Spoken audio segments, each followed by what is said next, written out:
À quel moment dans ta vie tu t'es dit pourquoi pas moi? Oh, 50 000 fois. Chez Sephora, quand ils m'ont dit tu vas aller bosser, ouvrir les Champs-Élysées chez Sephora, je me suis dit bah ouais, pourquoi pas moi, tiens. Je sais pas ce que c'est, mais c'est pourquoi pas moi. Pourquoi pas moi quand je me suis mariée, quand j'ai rencontré mon amoureux qui est devenu mon mari, je me suis dit ouais, pourquoi pas moi, même si j'arrivais un peu avec un petit fardeau de pas pouvoir d'enfant biologique, bah ouais, pourquoi pas moi quand même. Pourquoi pas moi qui lancerait ce podcast sur l'orientation, enfin sur plein de sujets. Le pourquoi pas moi, il est là. C'est une forme d'audace spontanée. C'est pas pour se me mettre en avant, c'est pas pour prendre de la place. Bienvenue sur Pourquoi pas moi. Je suis Charlotte Desrosiers-Natral, la fondatrice de Pourquoi pas moi, l'auteure de Et si je changeais de métier et la créatrice d'un bilan de compétences nouvelle génération. Trouvez ma mission de vie et écoutez ma petite voix. Finançable à 100% avec votre CPF.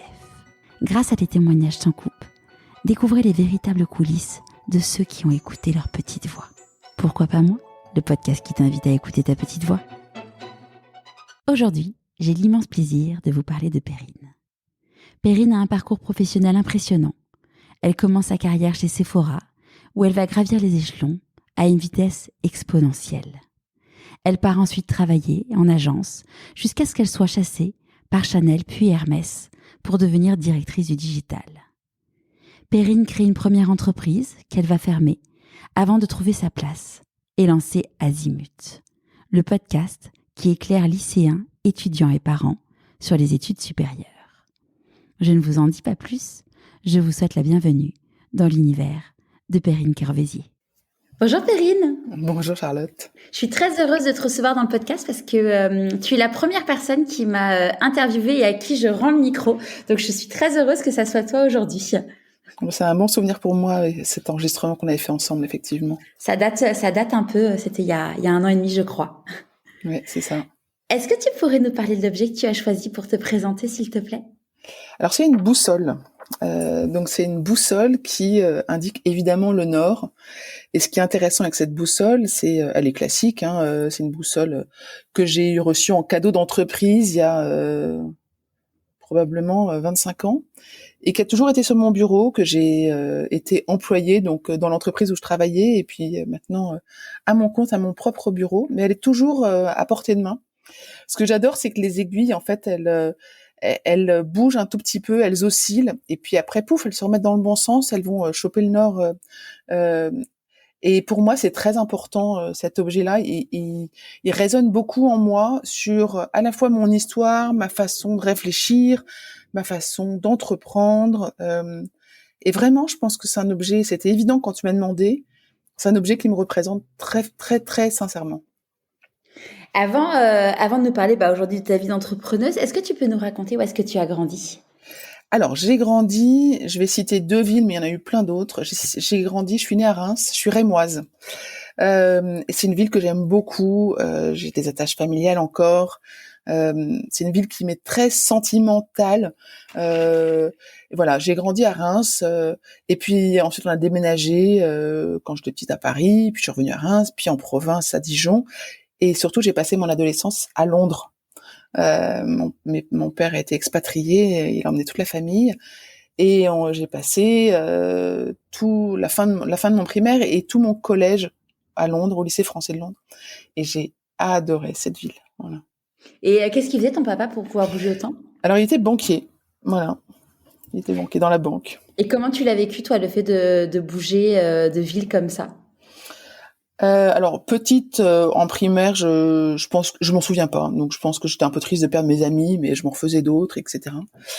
Partir à Londres, ça a été la grande aventure. Je me souviens encore de partir, j'avais 8 ans ou 7, ouais, par là, et je savais dire un mot qui était bed, le lit. Bon, très utile pour s'en sortir dans la vie. Et donc énorme choc et après une grande chance. Je me souviens que je regardais mes copines de Reims en me disant oh là là, les provinciales, elles sont jamais allées à la capitale. Moi, je prends le métro tous les jours. Voilà, donc j'avais l'impression de vivre la grande aventure dans une ville. Dans une très très grande ville, parce que Londres c'est très très grand par exemple par rapport à Paris, et j'avais une grande liberté et en fait j'étais hyper bien dans cette ville. Ouais, c'est une ville qui est hyper sûre. Moi, je sais que j'y ai vécu quand j'étais en deuxième année d'école de commerce et le fait d'avoir des caméras partout dans la rue faisait que je rentrais à 4, 5 heures du mat de boîte toute seule sans avoir peur, le truc que j'aurais jamais fait à Paris, quoi. Mmh. Moi, j'avais pas cette perception de Oui. sécurité, mais j'avais cette perception, en tout cas, de liberté jeune. Après, je suis retournée effectivement faire mes études pendant 2 ans à Londres après le bac. Euh, mais effectivement, cette liberté de se dire, en fait, tout est possible à Londres. Il n'y a pas de Même, jugement, tu voilà, il peux n'y a pas de t'habiller comme tu jugement. veux, c'est Voilà. ouais. À l'époque, moi, quand j'y étais, c'était les années où il y avait les punks et les skinheads. Euh, j'ai vécu plein d'aventures en voyant des punks et des skinheads. C'était fabuleux. Voilà, c'était comme un film, quoi. Et justement, tes études, comment ça s'est passé pour toi au moment de choisir? Bah, ça a été un peu un non-sujet parce que j'étais pas très bonne en classe. Donc, je suis revenue en France pour le lycée, dans un lycée de filles, hyper bon niveau, et moi, méga nulle. Donc, en fait, ils ont cru que pour la première fois de leur histoire, ils allaient avoir une fille qui n'aurait pas son bac. Donc, en fait, l'orientation post-bac, bah, c'était pas trop un sujet, parce que déjà, il fallait peut-être que j'ai mon bac. Puis en fait, j'ai eu mon bac avec mention, ça s'est très bien passé. Et donc, je n'ai postulé que pour une école de commerce qui était à Reims et à Londres. Oh, surprise. C'était là, j'ai regardé comme ça. Ah bah tiens, je repartirais bien à Reims et je repartirais bien à Londres. Et ben j'ai eu mon bac, j'ai eu l'école, et c'est l'école que j'ai fait. C'est une école de commerce qui s'appelle le CESEM. Voilà, et j'ai adoré cette école, mais je l'ai pas vraiment choisie, elle s'est choisie à moi. Voilà. Et donc, quand tu as fait ces études-là, dans ta tête, tu disais plus tard, est-ce que tu savais ce que tu avais envie de faire? Alors plus tard, je voulais organiser. C'était mon grand sujet. Je voulais. J'avais fait plein d'autres choses avant qui me montrent. L'aînée d'une fratrie. J'ai fait du scoutisme. J'aimais bien organiser un peu la vie des autres, organiser ma chambre. Je changeais tout le temps ma chambre, déménager ma chambre. Donc, je voulais organiser. Euh, j'ai fini mes études en faisant en Angleterre un peu ce qu'on appelait la logistique. Et quand je suis revenue en France à la fin de mes études pour chercher un travail, la logistique en France, c'était pas du tout la même. C'était les camions, le déménagement, et ça m'amusait pas du tout. Euh, et en fait, j'avais pas tellement de perspectives, si ce n'est que je voulais organiser. J'étais tout à fait ouverte dans ma tête à plein de jobs, tant que je me sentais à l'aise. Et je reviens à ma petite boussole. En fait, je me faisais un peu déjà confiance sur j'irai où la vie me mènera et où je me sentirai à l'aise. Voilà. Et on n'en a pas parlé quand tu étais petite fille. C'était quoi tes rêves d'enfant? Je crois que j'avais pas de rêve. Honnêtement, je pense que je me projetais pas du tout dans l'avenir. J'ai jamais eu de vocation. Je me voyais basique, maman, mère de famille, travaillant, oui, évidemment, mais pas. Ouais, j'avais pas de projet particulier. Et donc, quand tu as commencé à travailler, qu'est-ce que tu as cherché comme type de poste? Bah, je cherchais, je te dis, la logistique, et puis finalement, petit à petit, j'ai cherché des jobs avec une forme d'organisation. Alors, en fait, je me souviens surtout d'avoir envoyé plein de CV. Je me souviens pas tellement où j'envoyais, mais je me souviens que j'ai envoyé plus de 100 CV à l'époque. On écrivait à la main, on écrivait lettres de motivation une par une à la main. Et c'était l'horreur parce que je répondais à tout et n'importe quoi. Dès qu'il y avait un petit truc dans l'annonce qui me paraissait bien, je faisais des annonces spontanées aussi. Je pense que par exemple L'Oréal, comme c'était une grosse boîte à l'époque et que ça c'était très attirant, j'ai dû leur envoyer, je sais pas, 10 CV pour des jobs différents. Ce serait intéressant un jour qu'ils me renvoient tout ça, s'ils l'ont gardé, parce que je pense que c'était complètement incohérent. Mais j'avais des espèces de coups de cœur pour des jobs et puis je me disais, oh bah tiens, dans cette division-là ou dans cette marque-là, ça m'intéresserait, donc je postule. Euh, et finalement, c'est un chasseur de tête de jeunes, enfin voilà, c'était Manpower qui avait un job et qui m'a dit, je vous verrais vachement bien là-dedans. Et c'était le job, c'était d'ouvrir le magasin des Champs-Élysées pour Sephora. Sephora avait le projet d'ouvrir un flagship, un énorme magasin sur les Champs. Et quand elle m'a dit ça, en fait, j'ai continué à sourire et être très polie. Je ne savais pas ce que c'était que Sephora. En fait, je revenais de Londres, euh, toute fraîchement. Enfin, ça faisait 15 jours, 3 semaines que j'étais revenue en France. Je n'avais aucune idée ce que c'était que Sephora. Donc elle m'a dit, vous connaissez? Je dis oui, bien sûr. Et elle m'a dit, et du coup, vous allez dans lequel? Je me suis dit, bah, il doit y en avoir plusieurs. Et j'ai dit, bah, à la Défense, parce que je savais qu'il y a un énorme centre commercial à la Défense où je n'avais jamais été.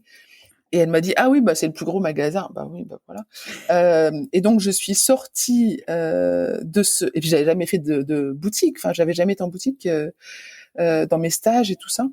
Et quand je suis sortie, j'ai été à la Défense chercher Sephora. J'ai vu que c'était une parfumerie. Je me suis dit oula mais j'y connais rien. Je connaissais mon parfum et le parfum de mon père, très utile dans la vie.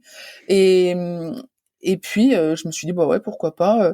Bon elles sont un peu déguisées en Mary Poppins. Elles avaient un uniforme un peu bizarre. Mais je me suis dit pourquoi pas, puis je verrai bien. Et je suis revenue, j'avais un autre entretien. Je suis revenue, je lui ai demandé, mais surtout pourquoi est-ce que vous m'avez choisi pour ce job fabuleux que vous me proposez. Et elle m'a dit deux raisons. Vous avez été cheftaine de Louveteau, vous avez fait du scoutisme, et ça, franchement, ça apporte plein de choses. D'un point de vue management, etc. Et puis vous avez travaillé chez Quick pour vous payer votre permis de conduire. Et ça aussi, c'est fabuleux. Je dis, mais sinon, j'ai fait des études, j'ai été à Londres, je parle couramment anglais. Elle me dit, ouais, non, ça c'est bien, mais surtout Quick et les cheftaines de Louveteau, ça ça m'a impressionné. Ok, ben voilà. Comme Comme quoi. quoi, il suffit de choses qu'on n'imagine pas, quoi. Voilà. Et puis c'est des petites choses à côté, surtout. C'est là où on se sent bien. Moi, ce que j'ai retenu, c'est que bah Quick, je me souviens d'avoir fait ce job chez Quick en plus de mon stage d'école de commerce. C'est-à-dire que stage j'étais pas payé, mais il fallait que je passe mon permis. Donc mes parents m'avaient dit c'est toi qui te le payes. Donc bah, je travaillais chez Quick le soir. Clairement, ça me coûtait quoi. Je me souviens que c'était j'avais un peu la haine quand je voyais des copains débarquer que je connaissais. C'était le soir, c'était fatigant, c'était quand même pas très intellectuellement intéressant. J'étais aux frites. Hein, donc je faisais 3 heures de frites par soir. Bon voilà, je maîtrisais à fond les frites. Euh, donc ça, je m'étais dit, bah en fait c'est bien, ça me paye, c'est autre chose que mon permis. Et puis le scoutisme, c'est vrai que j'en avais fait 12 ans, donc c'était ancré en moi. Et toi, je reviens à la boussole, bah, c'était assez cohérent quoi. Clairement. Donc là, du coup, tu participes à l'ouverture de la boutique des Champs-Élysées. Ouais, je suis en charge du parfum, une section de parfum pour hommes en particulier. J'ai surtout une très grosse équipe, une vingtaine de personnes, d'experts en parfum. Donc je te rappelle que je connaissais 2 noms de parfums. Je n'avais jamais travaillé en boutique, je n'avais jamais vendu quoi que ce soit, et je me retrouve à la tête d'une équipe d'experts en parfum, de vendeurs en parfum qui sont voilà. T'as Et eu c'est peur? non, pas du tout. Non, ah non, j'ai trouvé ça fabuleux. En fait, j'avançais vraiment. Alors, j'ai pas souvent eu peur hein, dans mon boulot, enfin dans ma vie professionnelle. Euh, En fait, j'avançais en me disant j'apprends et puis on va faire de notre mieux. Et de notre mieux, ça a vraiment été important pour moi et de mon mieux et de notre mieux. Et puis on va apprendre au fur et à mesure. Alors moi, je vais apprendre les parfums, je vais apprendre à manager. Je me souviens d'avoir hurlé un jour en magasin sur une fille qui voulait pas faire ce que je voulais, comme j'aurais hurlé sur mes sœurs quand elles m'énervaient, quoi. Puis en fait, on m'a dit non, mais en fait, tu peux pas hurler sur sur ton équipe. Ah bon, on peut pas hurler. Bon, alors je vais faire autrement. Et voilà. Et en fait, j'ai appris comme ça. Alors c'était gentil, hein, mais j'ai appris petit à petit. J'ai appris des astuces. J'ai appris à embarquer les équipes. Et c'est la partie de mon job que je préférais, hein, au final, le management. Ouais.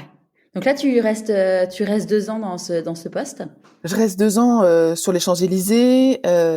En fait, j'ai beaucoup travaillé avec le fondateur de Sephora sur plein de nouveaux. Comme c'était un magasin hyper grand, on avait plein de rayons et il fallait toujours trouver un peu de nouveauté. Puis en fait, on a créé ensemble plein de rayons. On a créé un rayon de parfums pour enfants, ça existait pas.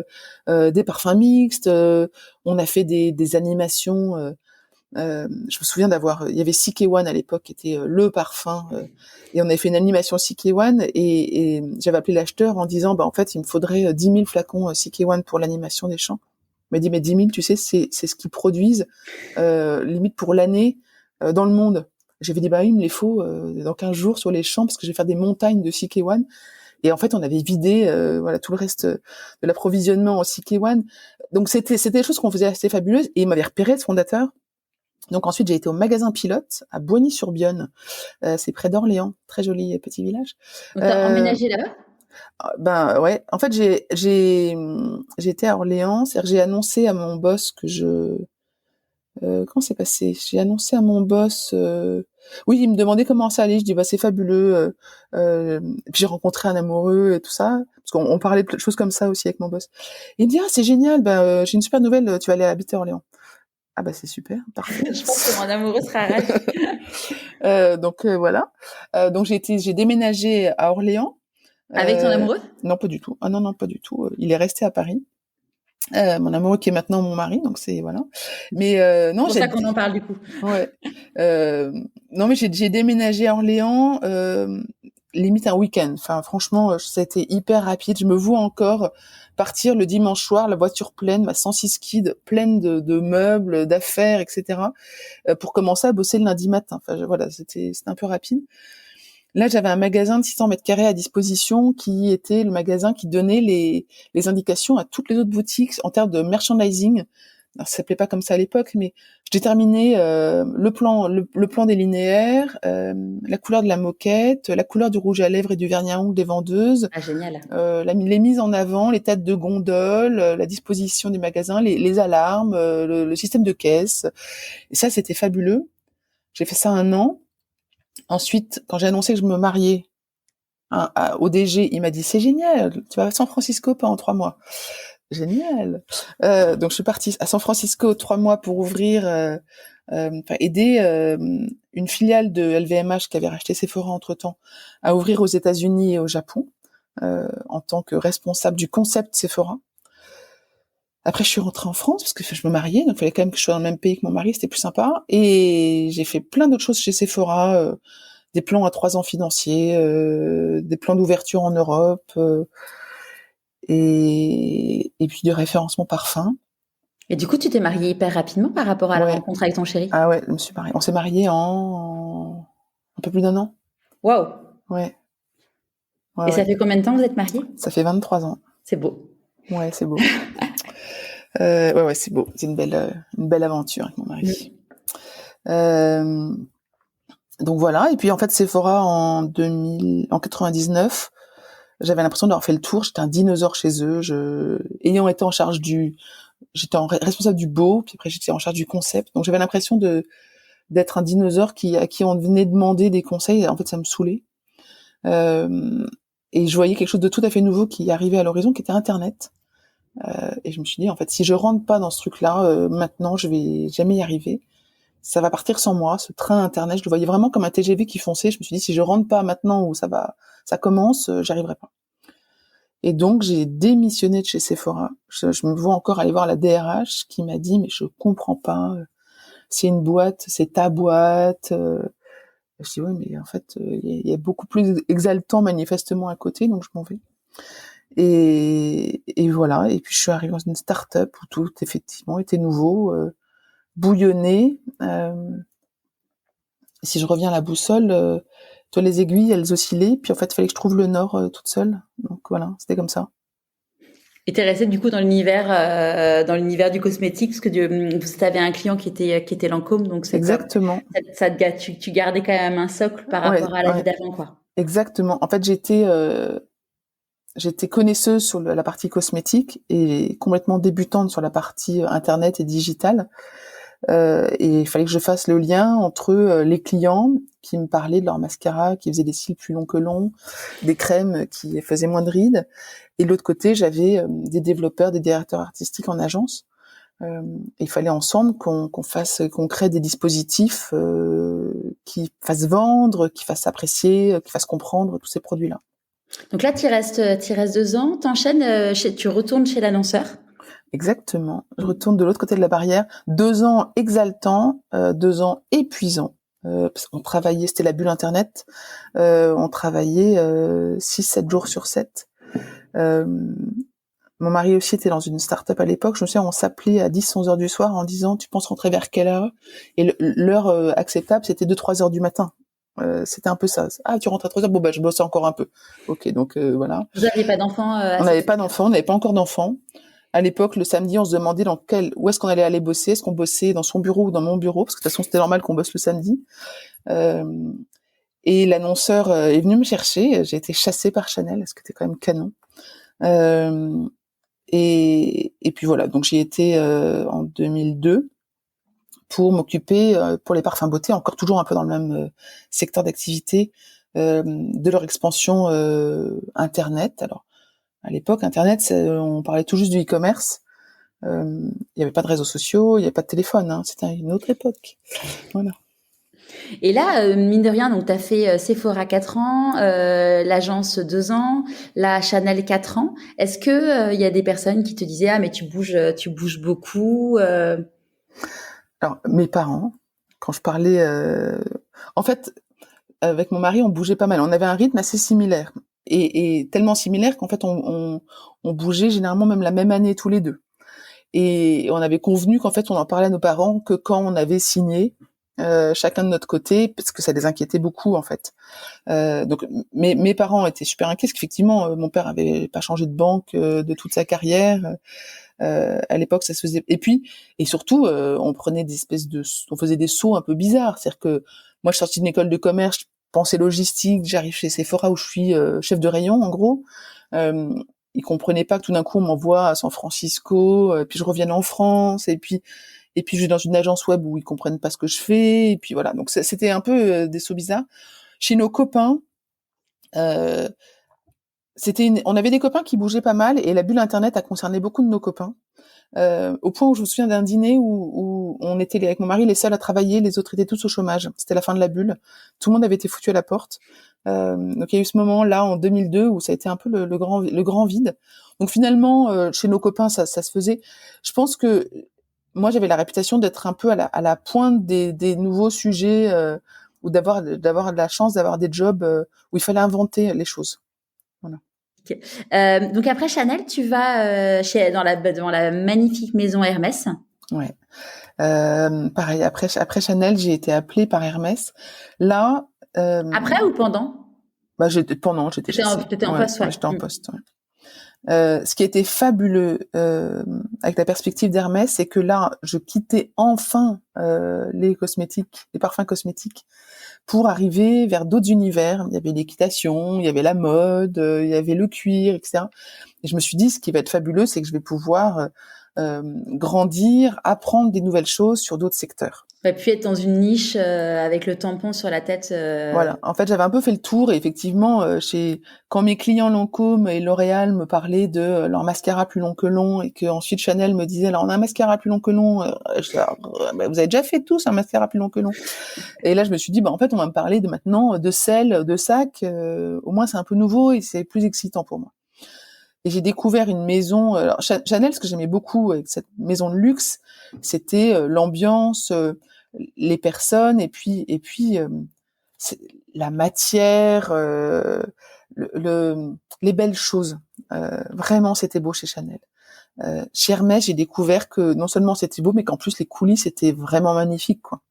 Et ça, j'ai adoré. J'ai adoré dès les premiers jours rencontrer des artisans qui faisaient le travail à la main, euh, me rendre compte que les coulisses humaines aussi étaient vraiment sympas. C'est-à-dire que chez Chanel, on commençait à voir un peu des gens à la L'Oréal, comme on disait, c'est-à-dire qui marchaient sur ton territoire, où la politique était un enjeu.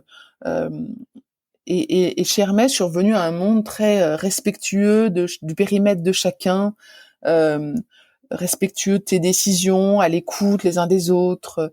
Ça a été génial. Et puis, moi, j'étais quand même dans des jobs où personne comprenait ce que je faisais. Donc aussi à l'écoute de ce que je proposais. Et avec une acceptation, c'est une maison qui s'est donné les moyens, en tous les cas, de se développer sur Internet. Donc j'avais les moyens de mes ambitions et de ma stratégie, et ça c'était fabuleux. Enfin, c'était un vrai terrain de jeu sérieux, mais de jeu passionnant. Ouais.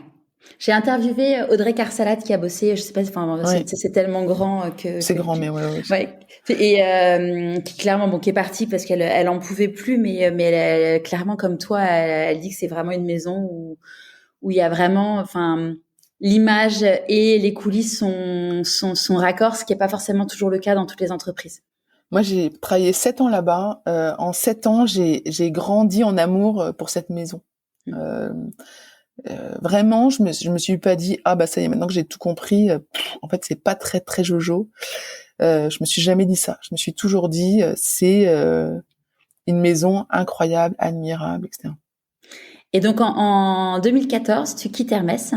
Ouais.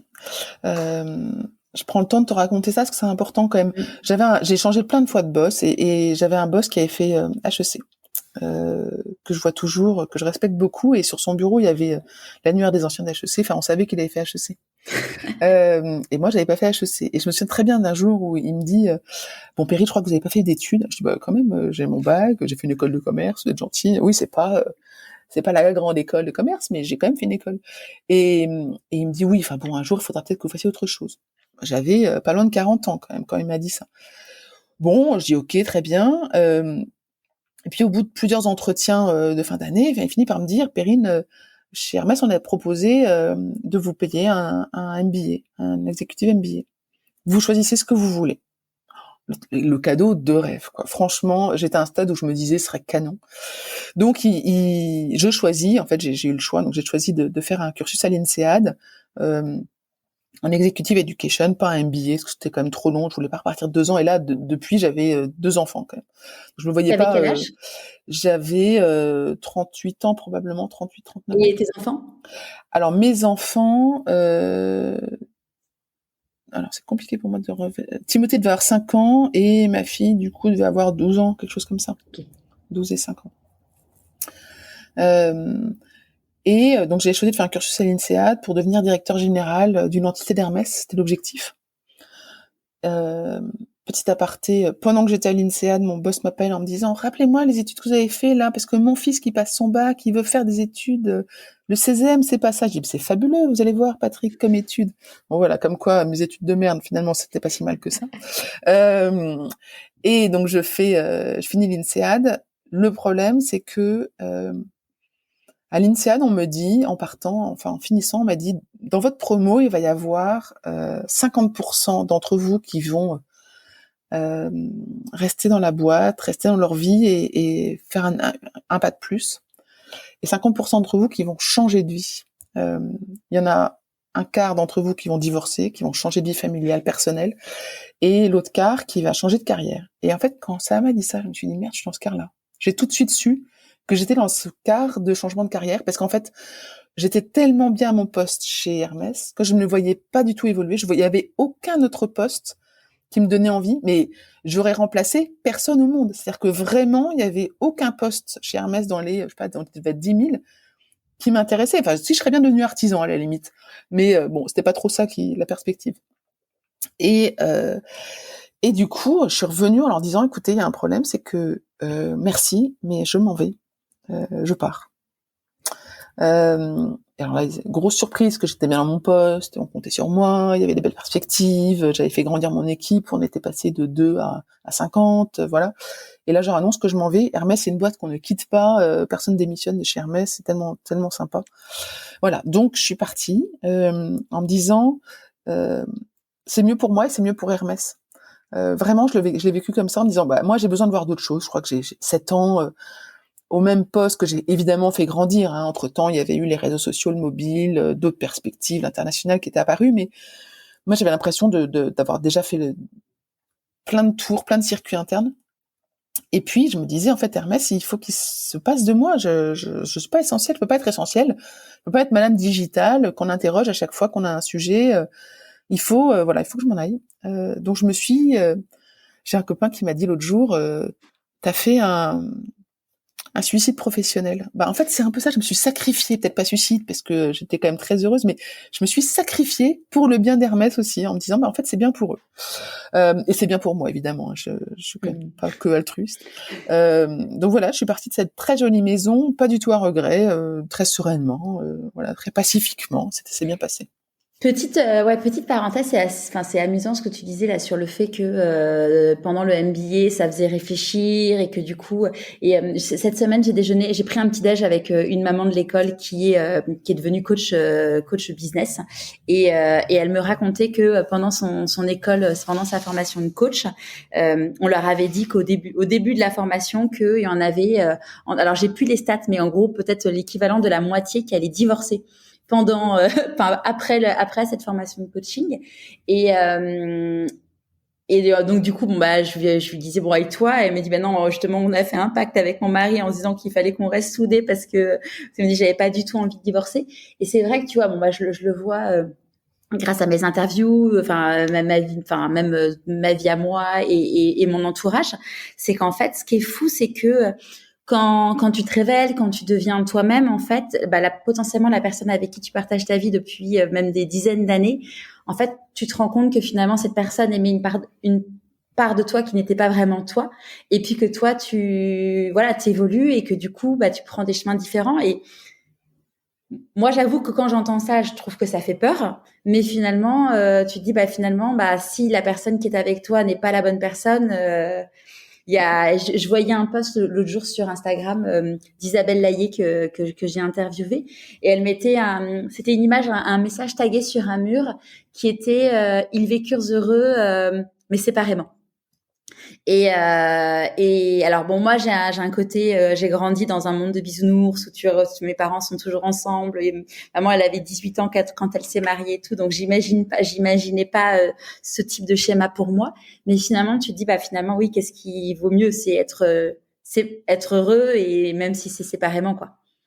Ouais, moi je me souviens très bien d'avoir pour la première fois eu un coach qui m'a accompagné quand j'étais à l'INSEAD, donc qui remue des choses en toi, qui te pose les bonnes questions, les questions justes, qui m'a fait faire des exercices. Je me souviens d'avoir pleuré en faisant un exercice. Alors, je sais plus ce que c'était, sur un paperboard, il fallait dessiner quelque chose. Je sais plus ce que j'ai dessiné, mais je me souviens que j'ai pleuré. Donc en fait, t'en apprends beaucoup sur toi. Et puis dans ces formations-là, je pense que t'es hyper exigeant. Moi, je me souviens d'avoir passé des nuits blanches sur un bilan comptable parce qu'il fallait le rendre le lendemain matin pour un exercice. Et vraiment, ça, j'arrivais pas à équilibrer les colonnes. Enfin, je suis nulle en compta. Et j'ai passé la nuit complète, c'est-à-dire que j'ai fait une nuit blanche intégrale. Et en fait, réaliser que t'es exigeante avec toi-même, en fait, ça monte au niveau d'exigence pour tout. Alors déjà que j'étais un peu psychorigide là-dessus, forcément, ça m'a encore augmenté mon niveau d'exigence, de fierté de moi. Là, pour le coup, quand tu te donnes à fond dans des études comme ça, t'es fier de toi. Et quand t'es fier de toi, en fait, tu te rends compte que les gens qui apprécient pas, qui t'apprécient pas à ta juste mesure, te méritent pas. Bon, heureusement, mon mari me méritait, mes enfants sont restés, voilà. Et justement, par rapport à tes enfants, enfin, par rapport au rythme travail INSEAD, parce que du coup, t'as arrêté, tu bossais en parallèle, ou comment ça s'est passé ce matin? Alors, le principe de l'INSEAD, du cours que j'ai pris, enfin du cursus que j'ai pris, c'est beaucoup de travail préparatoire, 15 jours sur place, un mois au boulot, avec du travail restitutif et préparatoire de la session d'après, 15 jours à l'INSEAD, etc. Donc en fait, tu continues ton job. Donc en Donc, fait, t'es en tu bosses alternance, entre guillemets. en alternance, sauf que en fait, ton job, t'es pas remplacé, hein, donc tu continues. Pour le coup, j'avais connu des congés mat où j'avais été remplacée, où là, pour le coup, t'as pas besoin de t'occuper de ton boulot, tu peux vraiment couper. Là, l'INSEAD, mon équipe était prévenue que j'allais pas répondre. Enfin voilà, et justement, j'étais assez fière de voir qu'ils se débrouillaient tout seuls. J'étais contente de voir qu'on me dérangeait pas trop, mais j'ai quand même, j'avais un coup de fil par jour au moins. Je faisais un point avec mes responsables, enfin les gens qui travaillaient avec moi, au moins une fois par jour aussi. Donc ça s'est cumulé. Je crois que j'ai jamais été aussi fatiguée que ces mois-là. Ouais. Physiquement fatiguée. C'est-à-dire que, en plus, l'initial, le cours, je sais pas si ça se fait toujours et ça se fait tout le temps, mais nous, ils nous réveillaient, enfin, il fallait être en salle de gym tous les matins, je sais plus, à 6 heures, un truc comme ça. Donc, on se levait à 5 heures, mais c'était en plein Parce que hiver. du coup, tu vivais où quand À Fontainebleau, enfin, c'était Fontainebleau et Singapour. Mm. Donc, on vivait là-bas. J'avais une chambre j'avais adoré ce qui est sympa aussi, c'est quand t'as des enfants, pouvoir t'échapper. Moi, j'adorais voyager en voyage d'affaires, aller à l'hôtel. Là, avoir ma chambre à moi, toute seule, personne qui me réveille, personne qui m'attend devant la porte des toilettes, etc. C'était canon. Mais l'INSEAD, bon, déjà, on bossait beaucoup, voilà. Et puis l'INSEAD, à 5 heures, à 5h20, je mettais mon réveil, parce qu'à 6 heures, on était en train de faire de la gym pendant 1 heure ensemble. Et, et, et puis à midi, j'allais courir. Enfin, c'est marrant comme moi qui suis pas très sportive. En fait, ce développement, cette capacité, cet espace de temps où on te dit tu peux te révéler et donner le meilleur de toi, mais en fait, j'allais courir aussi alors que c'était pas du tout mon truc d'aller courir, quoi. Ouais, c'est fou comme parfois ça peut révéler des choses en nous. Et est-ce que tu continues à courir? Alors par moment, je suis pas très régulière sur le sport. Sans commentaire. Voilà. Donc là, du coup, tu démissionnes de chez Hermès et tu Ouais. rejoins une start-up. Je rejoins Maison Hulins, qui est une marque de mode très très luxe. Et en fait, on me donne la mission de mettre le digital en place dans cette maison, ce qui est amusant parce que j'ai la même mission que chez Hermès, sauf que c'est une maison où il y a, je sais pas, 15 salariés, quoi. Donc c'est une autre dimension. Pas le même budget. J'ai le même budget, j'ai des moyens de dingue, parce que ça appartient à une personne qui donnait beaucoup de moyens à cette entreprise-là. Donc ça va très vite. Et puis en même temps, dans la boîte, une espèce d'incompréhension parce qu'en fait, je me rends compte qu'on veut pas juste que je fasse le digital, mais aussi que je devienne directeur général. Or, en fait, c'est pas du tout ce pourquoi je suis venue. Et même si j'en ai la capacité, que ça pourrait être sympa, là aussi, je préfère dire non à cette mission qu'on voulait me confier, qui n'était pas la mienne. Je sentais bien que c'était pas là où il fallait que j'aille. J'avais envie de voir d'autres choses. Si j'avais quitté Hermès, c'était pour m'installer en freelance, donc c'était pour rester libre. Parce que là, du coup, tu étais freelance pour Ouais, la Maison Hulance? ouais, D'accord. c'était un contrat un peu bizarre, mais oui, on peut Et dire que l'idée, c'était te dire que tu te lançais en mode freelance, quoi. voilà. Bon, Ok, je suis partie d'Hermès en me disant je m'installe à mon compte. Et là, on peut dire que j'ai une mission d'un an, en fait, c'est d'accord. quasiment ça, donc exclusive. Mais et puis après, je me suis vraiment installée avec cette notion de j'ai des clients différents qui peuvent être en simultané. Il y a pas de souci. Sur le digital. Sur le digital, dans le monde du luxe. Ouais. Ok. Et donc là, comment ça se passe, cette vie d'entrepreneur? Parce que finalement, ça change.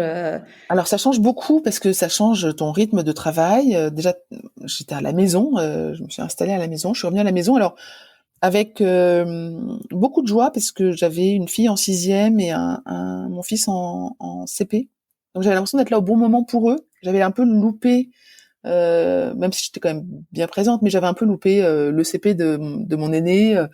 J'avais l'impression d'avoir fourgué mon fils en classe assez rapidement quand même. Là, j'étais à la maison. Et puis me mettre à mon compte au travail, en fait, j'ai dû apprendre, comme beaucoup, à arrêter de faire des machines toute la journée. Non, je n'ai pas besoin de faire le ménage et ni d'avoir un dîner prêt quand mon mari rentre du travail, parce que je l'ai jamais fait avant, donc il n'y a pas de raison que ça change. Donc me mettre à prospecter, trouver mes clients, gros challenge pour moi, parce que j'aime pas du tout ça. Mais me mettre en mode, en fait, il faut que je trouve ma mission d'après, il faut que je fasse ma mission en cours et que je trouve celle d'après. Heureusement, le bouche à oreille, ma réputation ont beaucoup joué là-dessus, donc ça n'a pas été trop douloureux. Là, j'ai appris le relationnel pour le coup, qui n'était pas le démarchage, mais de se dire j'entretiens mon réseau, j'anime mon réseau, voilà. Donc ça, j'ai appris ça avec beaucoup de joie et en découvrant que globalement les gens sont bons. Et ça, c'est une belle trouvaille que j'ai fait dans ma vie aussi, c'est que globalement quand on a besoin de quelque chose, il y a toujours quelqu'un pour vous le donner. Quand tu cherches, tu trouves. Quand tu veux du temps, les gens t'en donnent. Enfin voilà, j'ai trouvé. Il y a bien sûr eu quelques déconvenues et tout le monde n'est pas merveilleux. C'est pas le monde de oui oui, mais globalement, moi j'encourage beaucoup les gens à entretenir et à travailler leur réseau parce que c'est merveilleux quoi. Ouais. Et là, je vois sur ton profil LinkedIn que que tu as donné des cours dans différentes écoles. Ouais. Alors j'ai donné des cours dans une première école, je sais plus le nom, Les dans un CSK. voilà, non, j'ai moyen apprécié. En fait, j'ai trouvé que les étudiants que j'avais en face de moi étaient pas très intéressés. En fait, j'avais pas l'impression qu'ils avaient envie d'être là. Donc, pas forcément que à mon cours, mais aussi dans l'école, voilà. Donc, sur le coup, c'était pas très valorisant parce que moi, je donnais beaucoup de mon temps et de mon J'ai énergie. des En cours de fait, quoi? c'était des cours sur le digital et le luxe, hein, sans surprise. D'accord. Euh, voilà, Incroyable. incroyable. Hein. Mais voilà, et HEC, ce fameux directeur qui avait fait HEC avait pris sa retraite, était devenu professeur à HEC et a fait appel à moi dans un dans un programme qu'il avait monté pour intervenir sur le digital et le luxe. Et je continue encore. Alors, ce qui est très drôle, c'est que on se rappelle, j'ai pas tout à fait HEC. Le premier jour où j'arrive en cours, je demande aux élèves, je me présente rapidement, je leur dis est-ce que vous avez des questions sur moi, il me dit, vous êtes de quelle année? Alors, je leur dis, quand même, c'est gonflé. Je pensais qu'il me demandait mon année de naissance, quoi. Alors, je dis, 74. Il dit, non, non, l'année de diplôme. Alors, je dis, je sais plus, 96. Et puis là, je réalise, Bah, oui, 96, mais pas du tout à HEC, quoi. Donc je leur dis, je suis 96, mais pas du tout de la promo HEC. Ils me disent, ah bah vous avez fait quoi alors? Et c'est complètement incongru. Je dis, bah, j'ai fait le 16e, je leur raconte. Et là, du coup, je suis repartie dans une grande tirade de, bah en fait, c'est bien de faire HEC, vous êtes l'élite de la nation, sûrement, etc. C'est ce qu'on vous dit, mais il n'y a pas que HEC qui va compter dans votre carrière, quoi. Donc voilà, donc je donne des cours à HEC, alors c'est quelques heures par an, et on vient de me redemander encore pour l'année prochaine, et je suis trop contente parce que j'adore donner ces cours-là. C'est drôle parce que j'avais passé un entretien d'embauche, c'était en 2015-2016, donc ça faisait plus de 10 ans que je suis venue dans les années, mais bon, ça faisait quand même plus de 10, ouais, ça faisait peut-être 12-13 ans que je travaillais. Et en entretien d'embauche, il y a quelqu'un qui me dit, vous avez fait quoi comme l'école de commerce? Alors que tu as envie de dire à ce moment-là, quand tu as 12-13 ans d'expérience professionnelle, ce qui compte, c'est clairement l'expérience et pas l'école de commerce que tu as faite, C'est quoi. ça. Et du coup, je le regarde avec sachant que lui, je pense qu'il avait fait HEC ou, enfin, un équivalent. Enfin, en tout cas, c'était pas HEC, c'était le numéro 2 de son époque.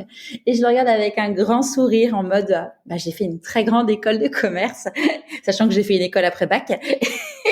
Et je lui dis, bah oui, j'ai fait l'IPAG. Et là, il m'a regardé genre en mode, genre scotché, genre en mode, bon, au final, j'avais été prise, mais bon, tu te dis, ouais, en fait, t'as envie de dire, enfin, quand ça fait 13 ans que tu bosses, c'est bon, quoi. Enfin, vive la France. Ouais, c'est ça, exactement. Ça, c'est pas important. C'est important pour le réseau, c'est important pour d'autres choses peut-être. Oui, clairement. Effectivement, ce qui compte plus, c'est enfin, on en parlera, mais c'est ce que je dis beaucoup maintenant. C'est les stages que tu fais, les activités que tu as dans C'est de ces bosser études, chez quoi. Quick et Ben voilà, ouais. d'être, Et d'être chef-tête pendant tes vacances et de donner du temps aux autres et de faire plus de stages que ce qu'on t'en demande. Voilà, c'est de trouver ta voie, quoi. ouais, on en parlait justement, tu vois, avec Thomas Cogé, c'est l'épisode qui sort aujourd'hui même. Thomas Cogé, il était contrôleur de gestion et en fait, il s'est dit, lui, son truc à lui, c'est d'aider les gens sur Excel. Et du coup, il a créé un compte Insta où il a commencé à donner des conseils et tout. Bon, aujourd'hui, il a 178 000 followers. Il a créé une formation sur Excel qui cartonne. Sa boîte, elle a 1 an et demi, 2 ans. Il a déjà 2 salariés. Enfin, ça vraiment, et c'est vraiment un super mec. Et il disait qu'en effet, aujourd'hui, avoir un master, avoir ça devient entre guillemets un standard. Et du coup, la Mm. différence, c'est en effet, bon, tes expériences et aussi en fait le fait d'être à sa place, parce que si t'es à ta place, bah en fait, Clairement, je pense que c'est t'as raison. Je pense que c'est vraiment important que les gens sentent que tu es dans ta voie. Moi, j'ai beaucoup parlé j'avais l'impression d'être sur une autoroute, même si c'est pas comme ça que qu'on me le présentait. J'ai eu beaucoup de situations où on me dit ah c'est long, c'est difficile. En même temps, je suis sur l'autoroute, quoi. L'autoroute, tu risques pas grand-chose. Si tu restes sur ta voie, de temps en temps tu doubles quelqu'un ou tu te fais doubler. C'est pas une route de campagne très sinueuse, l'autoroute, c'est comme ça. Et du coup, c'est confortable. C'est pas forcément toujours la plus réjouissante et la plus exaltante, mais bon bah, tu vas loin quoi avec l'autoroute. C'est toujours la même autoroute. Hein, voilà, moi j'avais souvent cette image-là dans plein de situations perso et pro. Et je pense que ça se voit quand t'es sur l'autoroute, quand c'est sur ton autoroute, quoi. ouais. Après, tu vois, c'est marrant que tu prennes cette image parce que j'ai jamais publié au final, mais je voulais publier un post sur Insta sur justement. Avant, moi, j'étais clairement sur une autoroute. Je fonçais tête baissée, je regardais pas le paysage, et maintenant, maintenant, je suis sur la petite route de campagne et je prends le temps d'admirer Ouais, la ouais. vue, de faire la pause, parce qu'en fait, finalement, ouais, il y avait quand t'es que focus objectif, tu regardes pas la beauté du chemin. Voilà. Non, mais l'image a ses limites. Hein, je suis d'accord avec Mm. toi. Moi aussi, je suis sur l'autoroute, mais je suis pas forcément à 150. Voilà. Je suis peut-être un danger pour certains, mais en tout cas, non, mais je veux dire, quand on voit les gens qui sont à leur place, et ça, c'est important, plus qu'effectivement, le diplôme qu'ils ont eu il y a 12 ans, ça n'a aucun sens, quoi. Et alors du coup, en parallèle de ces missions, tu fondes Human Learning Expedition. Ouais. Alors, en fait, quand je me suis installée à mon compte, j'étais très inquiète de part de mission, et puis on m'a dit, mais non, mais Perrine, il n'y aura aucun souci, va voir une fille qui est installée à son compte depuis 1 an, et puis elle va te raconter, elle, comment elle marche. Donc j'ai été voir une fille qui s'appelle Amélie, à qui je dis bonjour, et elle m'avait expliqué que en fait, sa réputation, son réseau lui amenait des missions. Elle avait fait une formation au coaching, elle avait plein d'outils, elle avait déjà facturé, elle m'avait filé ses templates de facture. Je me suis dit, elle est géniale, cette fille, trop sympa. Et en fait, tous les 6 mois, tous les ans à peu près, on déjeunait ensemble pour faire un peu le point de nos activités, en se disant, tiens, si un jour on a l'occasion de travailler ensemble, ça pourrait être sympa. Et puis, on se rendait compte en discutant qu'on avait les mêmes centres d'intérêt, les mêmes réflexions, et en particulier une réflexion qui était de dire, c'est super le digital, l'innovation, la transformation, mais ce qui compte quand même, c'est la façon dont les gens appréhendent ces changements et implémentent ces changements dans le temps, et donc ils changent de posture au travail. Et au final, c'était qu'est-ce qui fait qu'ils sont à l'aise dans leur travail. On parlait pas du tout encore de bonheur au travail ou de bien-être au travail. Mais on s'était demandé qu'est-ce qui fait que les gens qui sont dans une transformation apprécient et réussissent à implémenter cette transformation dans le temps. Et on avait bien une idée en tête, hein, on pensait bien aux soft skills. On a été faire une première étude en allant voir une centaine de personnes de notre entourage qu'on admirait en fait dans leur métier, en leur disant voilà, t'en es là, bravo, t'es super chasseuse de tête, qu'est-ce que t'as fait pour en arriver là, est-ce que c'est ton diplôme, est-ce que c'est ton réseau, est-ce que c'est ta curiosité, ton audace, etc. On les laissait parler, et puis évidemment sans surprise ils nous ont tous parlé de mots qui, quand on les rassemblait, étaient des soft skills, des compétences comportementales. Et on s'est dit, en fait, il faut absolument qu'on aide les entreprises à former aux compétences comportementales, en fait, à l'amélioration de ces facteurs qui permettent d'avoir des transitions, des transformations d'entreprise durables. Donc, on a fondé Human Learning Expedition, qui n'a pas trouvé son public. Ça a été assez intéressant parce qu'on a essayé de pivoter plein de fois, peut-être trop d'ailleurs. Hein. On était assez impatiente. On a créé plein de choses très intéressantes, très innovantes, et on voulait surtout pas rentrer dans une case. Ce qu'on faisait, ça ressemblait à du coaching, mais on voulait pas faire du coaching pur. Moi déjà, je suis pas coach. Elle est coach, mais pas moi. On a eu plein de missions super intéressantes. Ce qu'on aimait beaucoup, en fait, on se rendait compte, c'était inventer la mission avec notre client plutôt que de lui vendre un produit déjà fait sur l'étagère. Donc ça, c'est pas très rentable. pas très scalable, comme ils disent. Donc on a dû revoir pas mal notre copie. Et au final, la triste nouvelle, c'est qu'on a fini par liquider HLX. Il y a le Covid qui est passé par là, la crise du Covid qui a fait que, clairement, pour nos clients, c'était plus trop l'enjeu. Quand on leur disait, développez la curiosité de vos salariés, ils nous disaient, vous êtes gentils, mais si on pouvait déjà les voir au bureau, ça serait cool.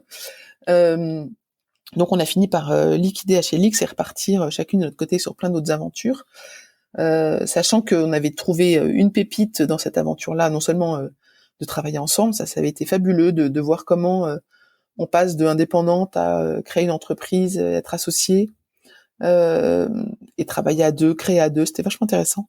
Et puis on a trouvé ces podcasts, en fait dans les choses qu'on avait en commun, on écoutait des podcasts. Et puis un jour, on s'est dit, mais si on ne trouvait pas qu'on lance un podcast, on s'est dit, ouais, tiens, on va le faire. Donc on a acheté le matériel, je me souviens encore d'Amélie sur mon canapé de salon, on a déballé nos boîtes, et puis on a branché les micros, et on s'est dit, allô, 1, 2, tu m'entends, 1, 2, tu m'entends. Et puis on a regardé des tutos sur YouTube pour monter les podcasts, et puis on est devenu producteur, réalisatrice de podcasts, voire même studio de podcasts dans certains cas, parce qu'on a aussi eu des clients qui nous ont demandé des podcasts, de réaliser des podcasts pour eux en marque blanche, etc. On a inventé plein de choses autour du podcast. On a fait des team building avec du podcast. Enfin, on a fait plein de choses fabuleuses. Donc moi, ce que je retire beaucoup de Human Learning Expedition, c'est cette découverte de l'univers du podcast qui aujourd'hui m'anime encore beaucoup. Et comment tu l'as vécu justement, du coup, cette fin de HLX ? C'était très dur pour moi. En fait, c'est Amélie qui est peut-être la plus raisonnable de nous deux, qui a dit bon là, on n'arrive pas à vivre à deux sur un sujet comme ça, faut qu'on arrête. Sur le coup, je dis tu vas arrêter, t'arrêtes, et je reprends. Et en fait, je me suis rendu compte que là où j'avais du mal, c'était presque pour le regard des autres. dire que ça n'avait pas marché, c'était dur pour moi, parce qu'en plus quand on est à son compte, on dit toujours ouais ça va bien, parce qu'en fait on se dit le bien amène le bien quoi, donc ça marche bien, ouais ça marche super bien, comme ça bon en fait ça marche pas forcément super bien ce jour-là, mais bon ton futur client ou ton prospect va croire que c'est canon et que tu cartonnes et que tout le monde te veut, donc faut absolument qu'il signe aujourd'hui. Donc admettre que non c'était pas incroyable quoi. Et puis moi j'avais l'impression de ne pas avoir choisi mon destin. Pour la première fois en fait, c'était la première fois où sur mon LinkedIn, sur mon CV, il va falloir avoir une espèce de cassure. Donc moi j'avais dit non mais je vais reprendre HLX, je m'en fous, je ferai autre chose, même sous le même nom, je m'en fous, j'adore ce nom, je trouve ça très bien, ce logo me va bien, puis je ferai autre chose, je ferai ce que je veux, mais voilà. Puis en fait elle m'a dit mais non en fait ça marche pas parce que là autant on était 50-50, enfin bien associés ensemble sur le sujet. HLX c'est quelque chose qu'on a fondé ensemble. Là tu peux pas l'embarquer. On n'avait pas envie de parler d'argent entre nous sur ces sujets-là, donc il avait pas de valeur particulière et en même temps il avait de la valeur pour nous. Enfin, donc finalement j'ai dû me résoudre à le fermer. Je suis devenue liquidateur, même je pense que je me suis un peu imposé ça pour voir ce que c'était cette expérience-là. C'est compliqué psychologiquement. Déjà administrativement c'est inintéressant au possible. Mais ouais c'est une et puis admettre hier ou avant-hier on a un ancien client qui est revenu vers nous pour une question et en fait on a dû lui dire en fait non c'est gentil, merci mais en fait on a fermé quoi. On a fermé puis on est passé à autre chose donc ça nous intéresse plus. Et ça ouais difficile. Et comment t'as affronté du coup le regard des autres par rapport à ça? Là où j'ai beaucoup de chance c'est que j'ai remplacé par autre chose quoi. Je pense que j'aurais eu du mal j'ai eu du mal ça a été j'ai eu 6 mois d'incertitude de qu'est-ce que je vais faire.